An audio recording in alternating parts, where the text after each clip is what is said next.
Elden Ring players have just had patch 1.07 dropped on their heads, and it is a big one. So let's get straight into it. Since the first week it dropped, Elden Ring players have been screaming that they want the weapon scaling to be treated separately in PvP and PvE. And although it's taken 8 months, we are finally there. It seems broken build aficionados and fashion souls players alike will finally get the experience they deserve in PvE, with all of their items being left alone when the next wave of nerfs are rolled out, whilst anyone that prefers taking the fight to real-life players through duels and invading will likely have weapons that hit different. This is huge, especially considering how angry PvE players were when Rivers of Blood and Bloodhound Steppe got hit hard in patch 1.06, and you'd think this would stop hardcore Elden Ring fanboys getting upset when they see others using Rivers of Blood in PvE, but let's be honest, they're probably going to be even worse now.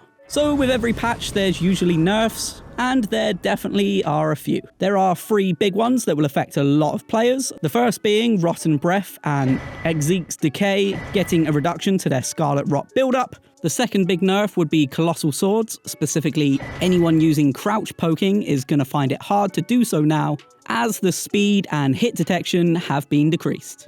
And the third is dual-wielded weapons status effect build-up has now also been decreased. Other nerfs to note would be Seppuku and Blood Boon Ritual taking a big hit, as well as the guard strength of the Fingerprint Stone Shield. It looks like we got way more buffs with patch 1.07, one of which being Reduvia Bloodblade getting increased attack power and added damage detection to the weapon part, which I for one had no idea that it needed.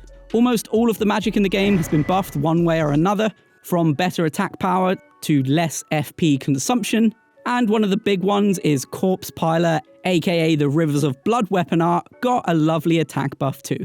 Not naming any names, but to all of you that love, exploiting, there have been a lot of bug fixes. Go on, take a look and see if your favourite glitch is in there. But don't worry, we'll likely have more glitch videos going up over the next few weeks.